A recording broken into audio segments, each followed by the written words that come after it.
Hi, welcome back. I am really excited to introduce this next person to you. Her name is Mandy, and she runs out there in the world under Barefoot Hippie Homesteading. And she came to my attention.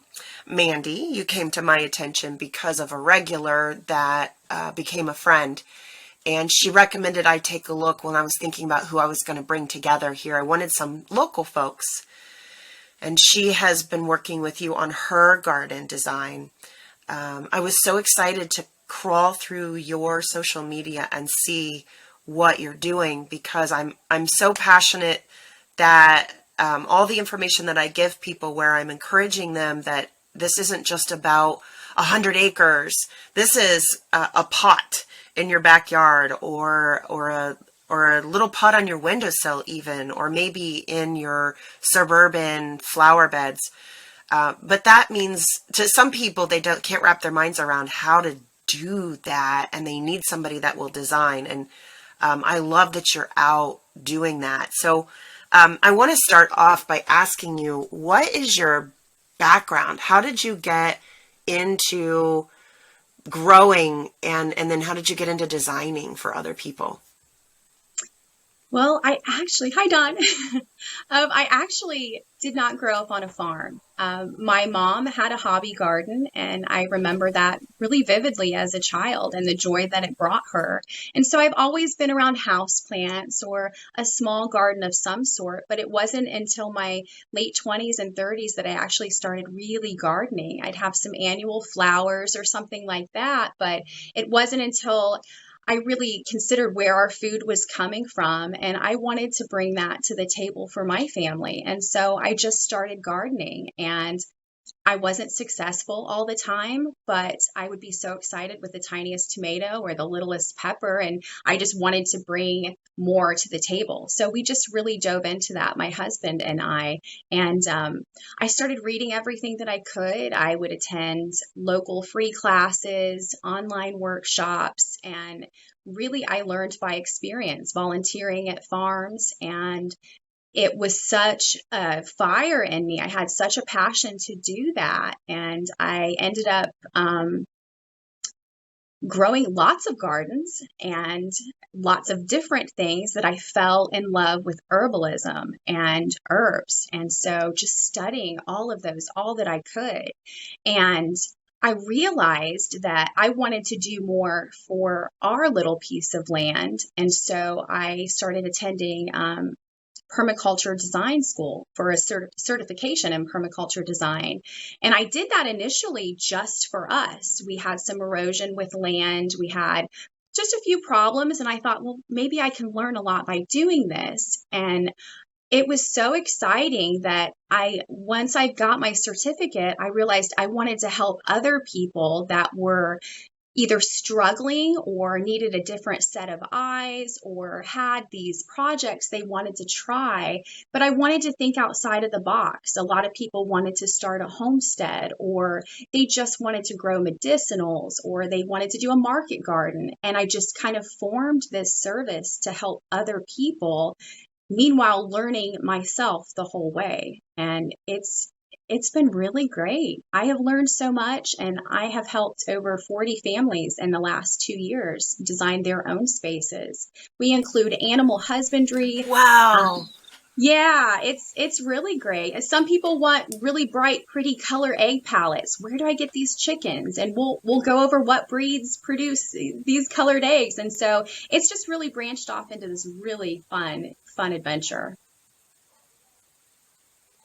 So I think one of the compelling things about you, I talked with the Kilpatricks, that people will be able to watch their session. They aren't on this huge farm. They chose to be in the city, and you are in the city in Yeah, a right. rented property, right?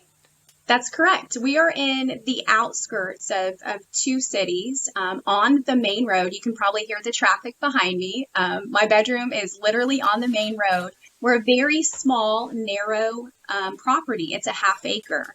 And yeah, the great thing about this is we rent. And A lot of people are so surprised by that. This is not our forever home. I had every intentions of hightailing out of Ohio the first chance I got until I moved here and experienced what we have here.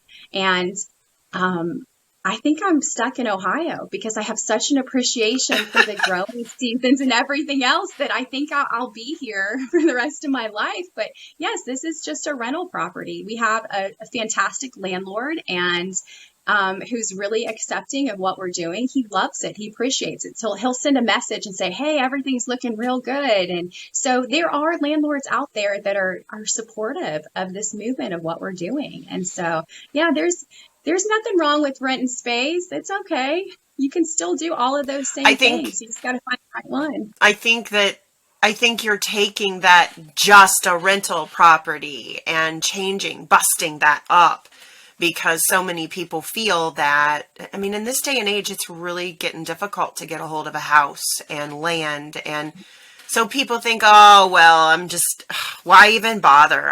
I'm not even going to be able to try or start. And those limitations are put on you with an assumption, and you can fly free with a lot of different situations. And I just think that's so inspiring, to put down roots in a place that you may not be for the long haul. You're putting down roots for yourself, but you're also putting down roots for a community. And it feels like a lot of what you do is really focused on what we can do in communities. Most definitely. And it literally is putting down roots. I mean, what we're growing here between perennials and shrubs and all of that, I mean, that's here to stay. And we get a lot of backlash if you're putting so much of your own time and energy and money into that. But, life is short and we don't know what's going to happen around that corner. And I'm not going to sit and count my pennies until I can buy a big property when I can do that right here with what God's given me right now. And that's what we're doing. And, I'm planting and this will be here whether we're here or not, and so we're gifting that to someone else in the future. But it's very much about community, what we're doing. That's so important. There's a lot about self-sustainability, but sustainability comes from help of others, and whether it's education or growing food or teaching, that's so important to me for others to learn what we're doing. So yeah, Yeah, it's definitely a we journey. can't do it alone. We're saying that, yeah. We're saying that again and again in this summit. You can't do it all alone. You shouldn't try to do it all alone. We've got to create communities again where we are interdependent. It doesn't mean that we're not. I think true self-sufficiency is being able to completely take care of yourself and then also being interdependent with others and relying on other people. We can't suck from other people, but we can be solid on our own and then give to others freely. That's really the best way. When you go to a new client space, what are the first things? You walk out into a yard or just a patio or a farm. What are those things that you start looking around? What are you considering in designing their space and making it practical and useful? Before I do a visit, I ask a short series of questions. I have a questionnaire that I ask, and it gives me an idea of what I'm walking into. But most of the time, it's not 100% accurate. So I've learned not to rely on that questionnaire for my first thoughts when I walk in. Essentially, what I'm looking for is, where's the sun? How is the sun laying? What time of year it is? What season is it? Um, I'm taking in the whole space. It's kind of like when an artist looks at a painting and where am I going to start? But the sun, the soil, and water are the first things that I look at when I'm walking out there. What are we looking at to start with? Because those are the most important things when you're considering to grow. Are they growing in ground? Are they growing in raised beds? Are they wanting to do container plants? So I have to know, is that sun going to be around? Do they have access to water? And what kind of soil are we dealing with? And so that's the initial thoughts coming into it. And then I just take everything in. I have a little bit of information about what their goals are and what they have available to them. Or maybe they've mentioned they have a budget of about how much they want to spend in their own materials. Because, mind you, at this point, I'm not doing a build, I'm not doing installs. I'm just giving them the guidance for them to do it themselves. And we want that to be realistic for them. I want them to succeed. So I want to give all that I can to them so they can make that happen. And they're with me this whole process. We're walking and talking and going through everything together so we can paint that picture really clearly. And then after I do all of that, I compile all that information and type it up and kind of detail for them. But initially it's, where's my son? Where's it at? What kind of, you mentioned the soil, so let's talk about soil because that can really differ. It can be everything from really lush and gorgeous to all the way down to contaminated because of some inner city lots. So how do you look at the soil and how do you decide what's going to be best to grow there? What kind of amendments you might need to do? Well, I always suggest soil testing. We're in an area where everyone that I have worked with has the capability to have a soil test done through their county. The Soil and Water Conservation Services, they will offer testing for around $20. Now, if they know that they're going to do raised beds, that may not be something that's even needed for them. But anyone that's planning to grow in ground, it's always something that I recommend. Soil health is so important. It's the lifeline of your growing, and some people will want to till. They'll want to till the soil, and others, and like ourselves here, we don't till. We'll use a broad fork to break up soil, but we do sheet mulching and composting and things like that. We build layers on top of the topsoil. So even doing that, we would want to test the soil first in case there were any concerns of contamination. But I always discuss with people if they think they're going to till. We talk about how tilling the soil year after year is basically killing off all those healthy creatures in the top of the soil, those microorganisms that are beneficial. And we kind of talk about that. And a lot of people don't realize that. And so they're learning as they're going. And sometimes they'll reconsider and do more of an organic top layering approach to that. But yes, I mean, that's one of the problems with agriculture now is we're constantly like disrupting the life of our soil, and it's taking more fertilizers and pesticides to remedy that. And we're trying to kind of go more to a back to basics approach with that and using healthy soil. So we discuss all of that. And I'll have people say, well, we tilled the garden last year and it was fantastic and everything grew so well. And then this year, it's not growing as well. And what's wrong? What did we do? Well, you had this balanced soil that you just completely disrupted is what happened, essentially and simply. And so, they learn ways to amend that. And a lot of problems we have with new subdivisions and newer and even, 10 years old is when those are built, that soil is stripped, that topsoil is stripped, and it's often removed. And a lot of times it's not put back on. And so what you have left is barren, and you have to rebuild that so you can have healthy soil. There's probably sod that had been laid down and it looks lush and beautiful, but those top layers are no longer there. And so trying to explain how to remedy that so they can eventually grow in ground again. So we do a lot of sheet mulching and things like that as suggestions to benefit your soil. A lot of composting. So if they're deciding that they're going to do just containers or raised beds, we kind of take it from there and discuss ways to fill those beds and I like to go the cheapest route. I mean, it doesn't mean it's always the easiest, but if there's a budget, I'd rather you spend it elsewhere than hauling in tons of material. So, do you have sticks? Do you have decaying logs? Do you have leaves? Do you have compost? And that's the good stuff right there. So, we just go into all of that with bed building. Do you find that as you're as you're working with a client, are you helping them start a composting program or maybe talking about vermiculture and putting that in place so that the garden that you put in with them continues without your input? Or do you find that you go back and kind of help them along in some of these practices? Yes, definitely.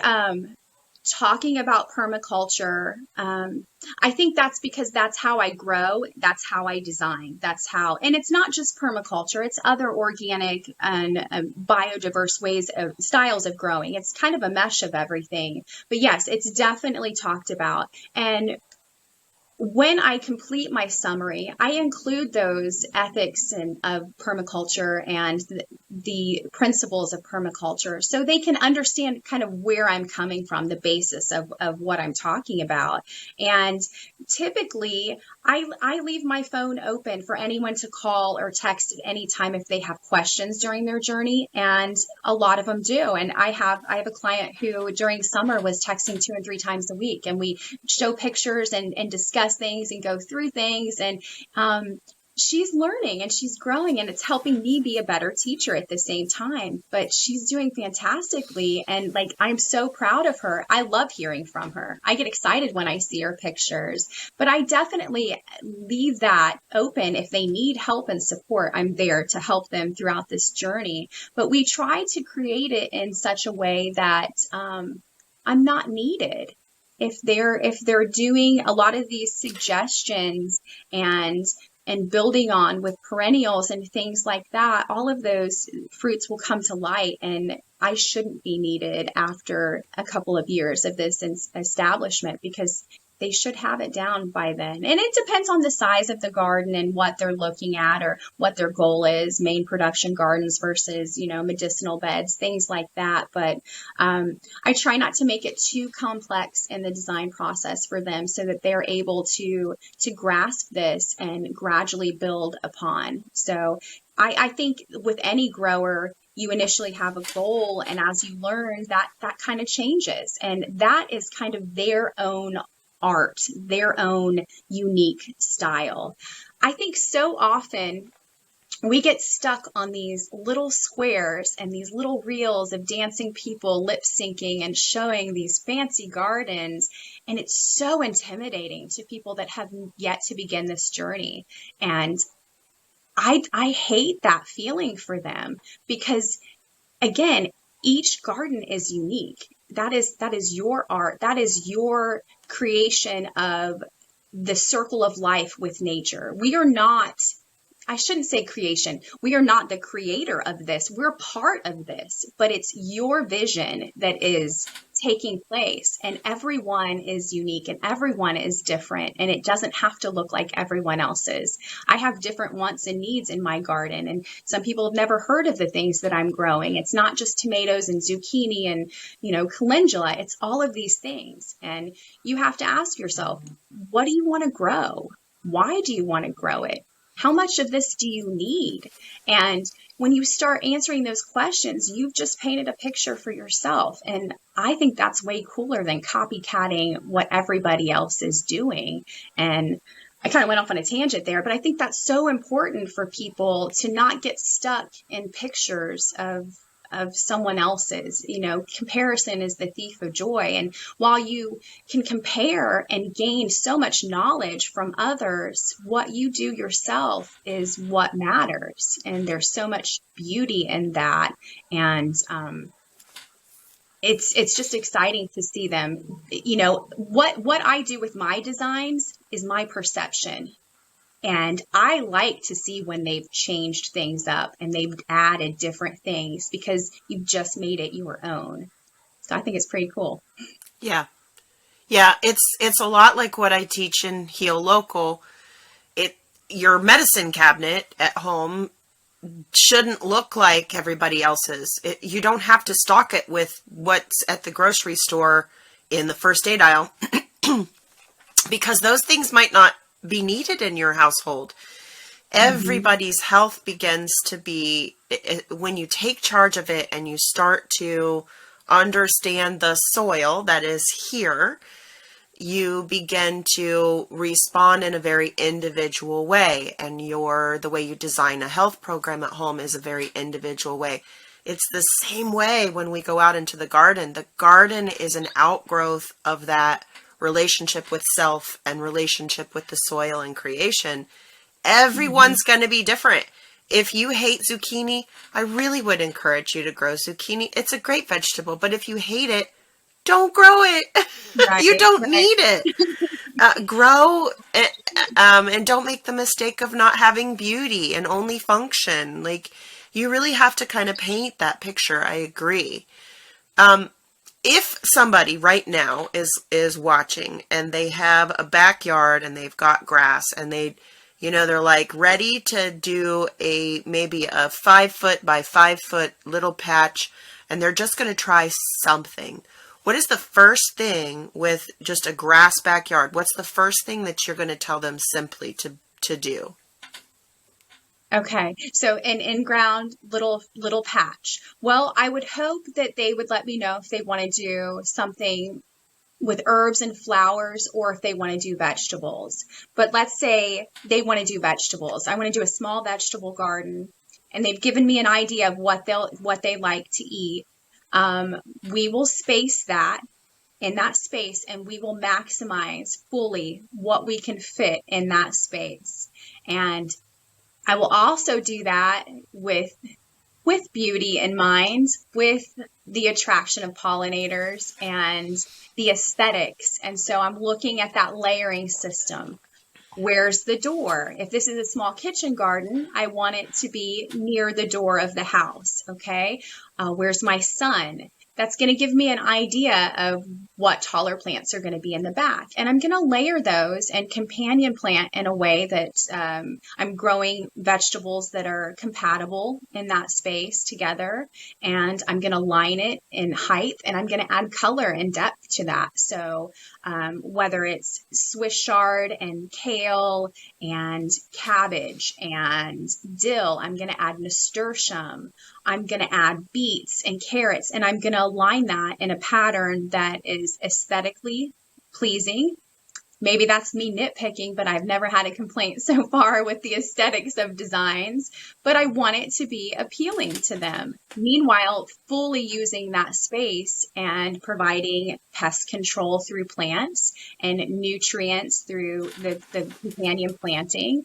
And so it's a really like wide based little ecosystem growing within itself. And I really want to fill that space as much as I can. And when you're talking, tomatoes and zucchinis and other larger plants, we have to give some space. And it's hard for people to envision that if they've never grown before. And let's say they buy a little plant at the nursery and they think, okay, this is a tomato plant, not realizing if it's determinate, indeterminate, the sizing, and those babies get really big, so it's kind of walking them through, like, I know it's not going to seem much initially, but this is the size to expect and the spacing that we want. But we can go ahead and we can put some marigolds around the bottom, we can put some nasturtium or calendula and fill in some of those gaps, so when it does grow and it's at this full potential, it's still really beautiful, but it's giving them proper airflow and space and helping with the pest prevention and all of that. So it's a lot to consider. And as I say that, I don't ever want to overwhelm anybody. This is a mind that's thinking in a million different ways, but talking with someone, I try to be where they are, and if they understand, and if they're following, if they've grown before, or if it's all new to them, the last thing I want to do is overwhelm them with information. And a lot of times, most people want it to look nice.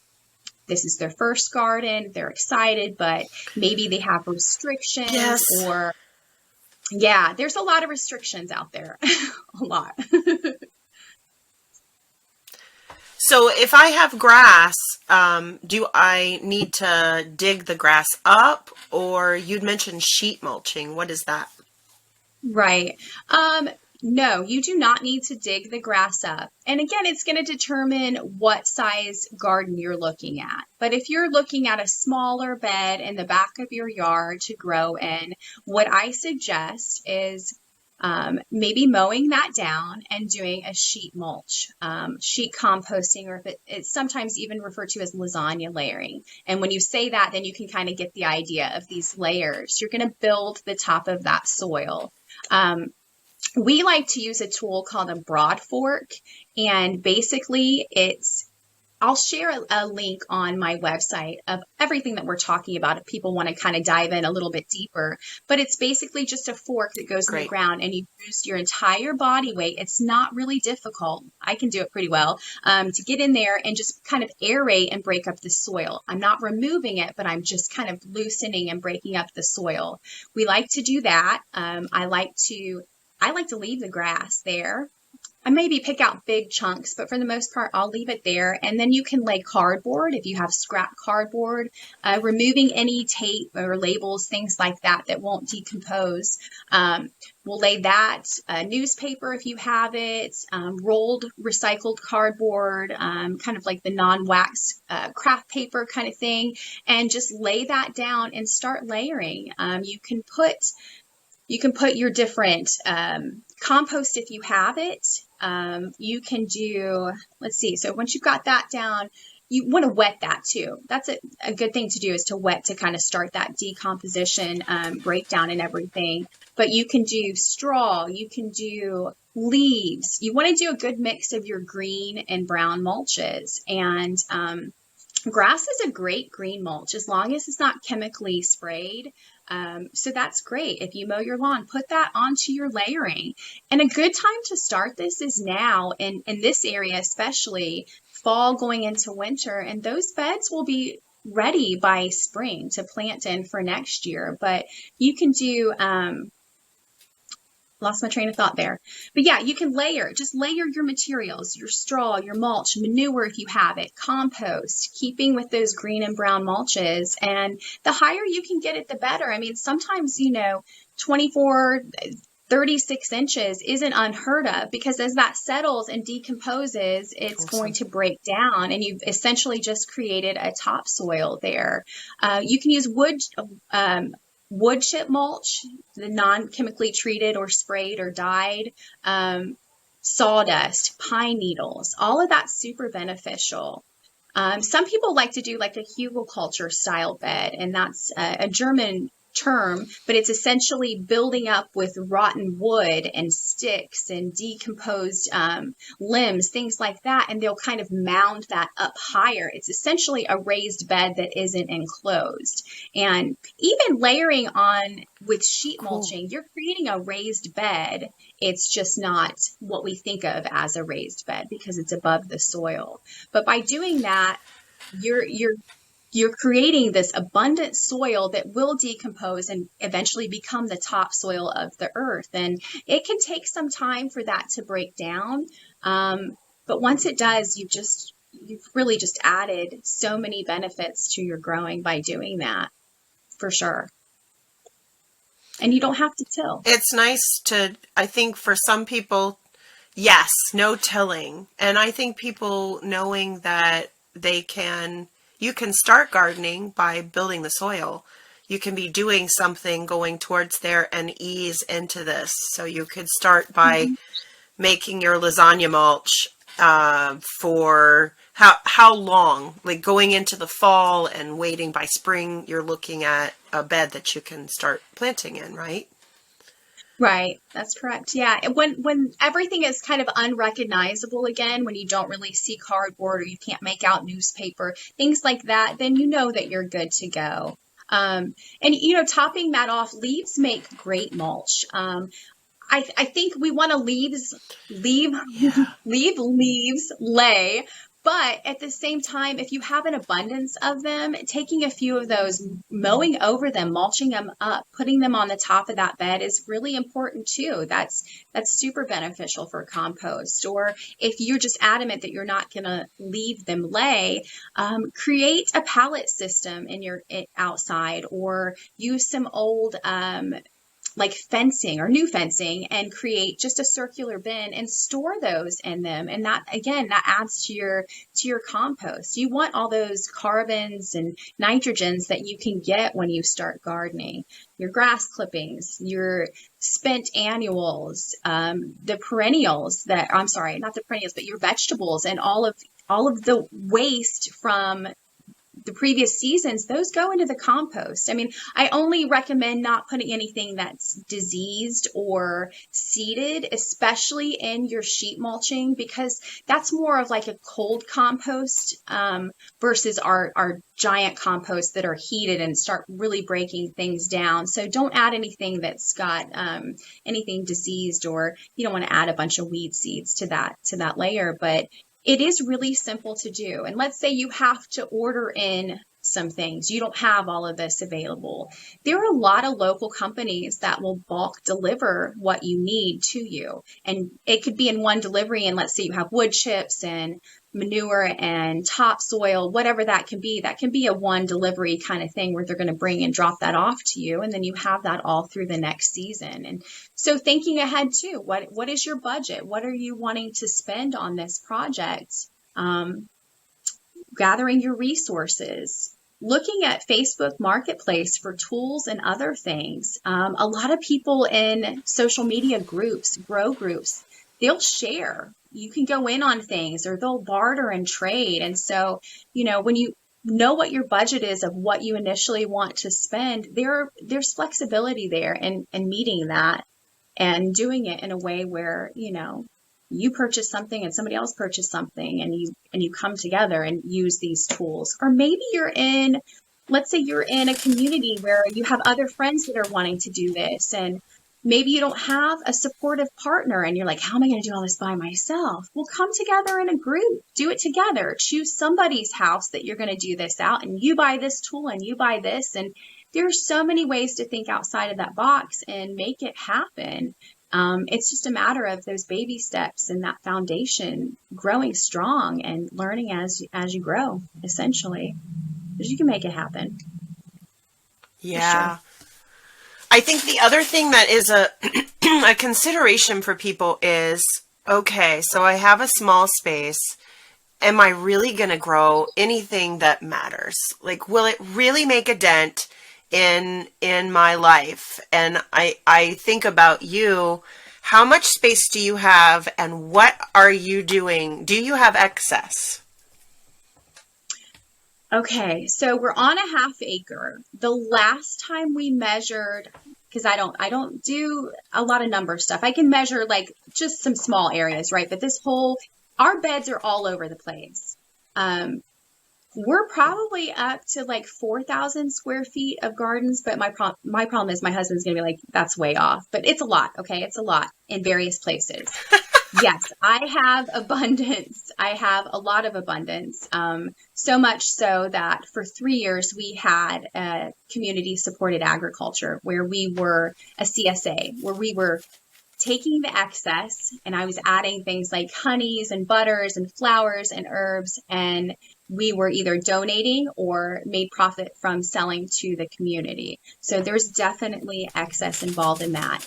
Donating is huge. Learning to preserve is ideal. But when you first start gardening, have that thought in mind.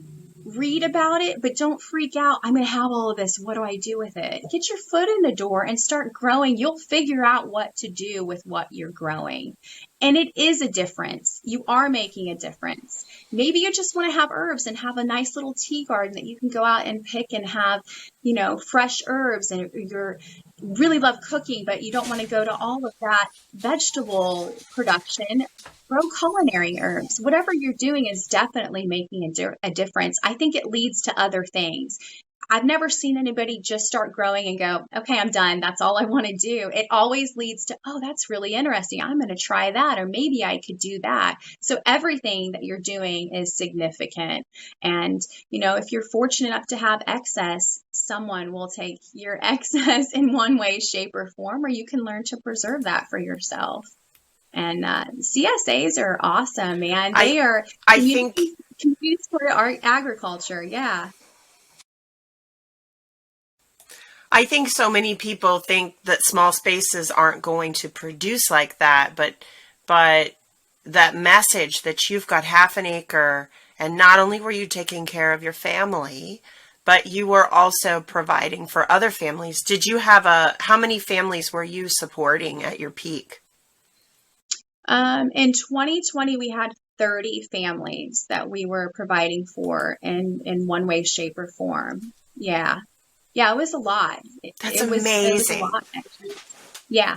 It's super cool. And again, being creative, and I had heard of CSAs as a little food box that you got. And I thought, well, my love language is gift giving. So I'm going to throw this in. I'm going to make this, or I have these herbs. And to me, it was art. I was creating something beautiful and useful and practical. And I think that really shined through in what I was doing, and people, they were interested in that. They liked that. They wanted to support what we were doing because of who we were and what we were offering. And so it really is this full circle of a relationship between a farmer and a community. And, some people are like, oh, you only have half an acre. You're not a farmer. Well, you coming out for the day and you tell me that we're not farming this land out here, because, that size doesn't matter. It's what we're doing. And I hear that a lot with people in homesteads. Homestead is kind of a trendy word these days, but a homestead is your home. I don't care if you live in an apartment, if you live in a trailer, Yeah. I don't care. That's your home. That's your homestead. You're working hard to produce and make something Yep. in your home, in your rented home, So yeah, it was great to be Yeah. able to offer that. I did take a break this year. We wanted to focus on kind of revamping our designs and a little bit of food storage for ourselves. But I tell you what, I still have made up quite a few boxes and offered them out because I just missed the connection of doing that for people. I think it's just an amazing thing. And there's some really, really great farms out there that offer that service. And I'll put a link on my website as well for you in your area to just kind of do a Google search of local CSAs that are available. Some will just offer meat products. I've met flower farms that offer just flowers as a CSA, and they'll have pickups at markets or storefronts. Some deliver, but it's amazing to know where your food comes from. If you can't grow a garden yourself, if that's something that you're just not up to doing, or maybe you just want to support your local farmers, a CSA is a way to do that. You're putting that revenue back into your community. You're supporting those local farms.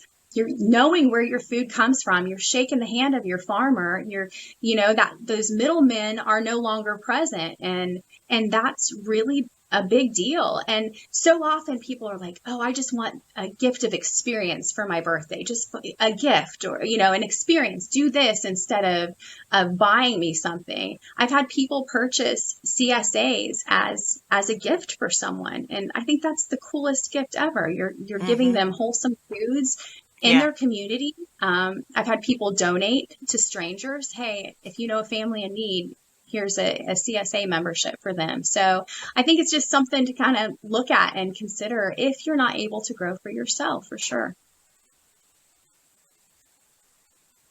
So what's your next project? What's your next passion piece that you're going to be producing off of your half an acre homestead? Well, I ended up going back to school to do kind of like agricultural management. I'm looking at agronomy and I'm looking at economics, and I really want to start working with more, I don't know, inner city. There's food deserts in inner city. So I'm looking at Hmm. programs to kind of start working in that direction, to bringing fresh foods to those areas. Not only teaching people how to grow, what to grow, how to preserve, but one of our biggest problems is people don't know how to cook fresh foods. And as silly as that sounds to some people, we come from a Yeah. generation of microwave ovens and fast food, and we can have dinner delivered to our door with a push of a button. And people don't know how to cook natural foods anymore. So I just have this huge pool of like No. that direction with what we're doing here. And I've met some really amazing exchange students during this journey, and having them come and work on our farm and gain experience in this grow zone and all of that is just really important. So I feel kind of drawn in that direction with what we're doing, and more hands-on building. I think next year will be more hands-on in the design process because a lot of people need that support. I'm not a landscaping company. I'm not going to go out and pull weeds and prune and mow your lawn. I want you to come out and work with me. I want you to be side by side with me, learning as you're growing. And so that'll help build confidence with people as we're hand building these beds and doing all of that together. So I kind of see Barefoot in that direction next year. It's a big deal to give people that empowerment. That's the gift, is to go out and give them a nudge and give them a start and say, you can do this. You can keep this up. You can make this your own. It's not, don't follow me, follow you. That's the Mhm. gift of really teaching somebody to reconnect to all of this. Well, you are so inspiring. I think a lot of people are going to be able to take away from you and your example of the bounty that you can get for your community and for your family from small spaces, and small spaces that you don't even purchase. It Mhm. doesn't matter. It doesn't matter. Find some soil, improve it, because we're all better for that no matter what. So thank you so much for joining us, Mandy. I'm excited to keep an eye on your business, and I really appreciate you taking the time to be with us today. Thank you so much for having me, Dawn. I appreciate it. See you soon.